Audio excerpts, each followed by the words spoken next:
കേസിൻ്റെ ലോകത്തേക്ക് സ്വാഗതം. ഒരു കഥ പറയാം. കഥയുടെ പേര് ഇഷിയെക്കാത്ത്. വീടിൻ്റെ തെക്ക് ഭാഗത്തായി ഒരു പാലമരമുണ്ട്. അത് നിറയെ പൂത്ത് നിൽക്കുകയാണ്. അന്തരീക്ഷത്തിലാകെ നല്ല മണം, പാലപ്പൂവിൻ്റെ മനം മയക്കുന്ന മണം. മനസ്സ് പിറകോട്ട് പോയി, കുട്ടിക്കാലത്തേക്ക്. ഒത്തിരി ഓർമ്മകൾ. അത്താഴം കഴിഞ്ഞ് ദിവസവും അടുത്ത വീട്ടിലേക്ക് പോകും. അമ്മൂമ്മ അവിടെയാണ് താമസം, അപ്പച്ചിമാരുടെ കൂടെ. അമ്മൂമ്മ കഥകൾ പറയും. ഞാനും ചിറ്റപ്പൻ്റെ മോളും ഉണ്ടാവും കഥകൾ കേൾക്കാൻ. ഉറക്കം വരുന്നതുവരെ കഥ കേട്ടിരിക്കും. ഉറക്കം വരുമ്പം വീട്ടിലോട്ട് പോകും. അമ്മൂമ്മ പറയുമായിരുന്നു, പാല പൂത്താൽ യക്ഷി വരും. ദിവ്യ സൗന്ദര്യം, മുട്ടോളം എത്തുന്ന മുടി അഴിച്ചിട്ട് ഒഴുകി ഒഴുകി വരും. കാൽ നിലത്തുറക്കില്ല.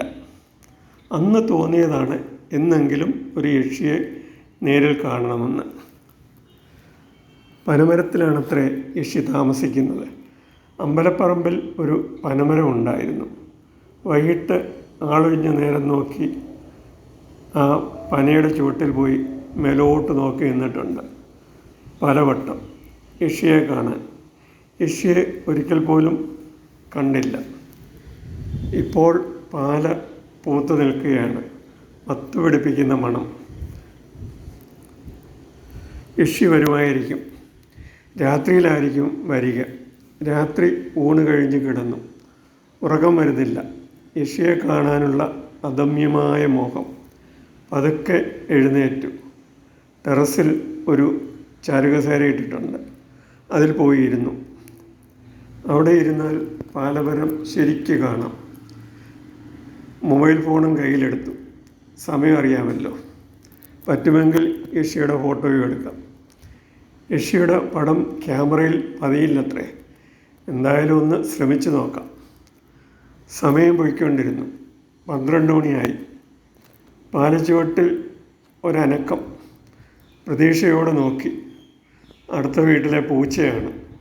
പാലമരത്തിന് ചുറ്റും മണത്ത് കിടക്കുന്നു. എലിയെ തിരയുകയാകാം. അല്പം കഴിഞ്ഞ് ഒരു ചിറകടി ശബ്ദം കേട്ടു. വീണ്ടും എന്താണെന്ന് നോക്കി. ഒരു വവ്വാലാണ്. അടുത്ത് നിൽക്കുന്ന പേരമരത്തിൽ വട്ടം ചുറ്റി പറക്കുകയാണ്. പേരയ്ക്ക ഏതെങ്കിലും പഴുത്തോ എന്ന് പരിശോധിക്കുകയാണ്. 1 മണിയായി. യക്ഷിയുടെ അനക്കമില്ല. 2 മണി, 3 മണി, 4 മണി, 5 മണിയും കഴിഞ്ഞു. നേരം പുലർന്നു. യക്ഷി എന്നിട്ടും വന്നില്ല. ഇന്ന് രാത്രി നോക്കാം. ഇന്ന് വെള്ളിയാഴ്ചയാണ്. യക്ഷികൾക്കും മറ്റും പ്രിയപ്പെട്ട ദിവസം.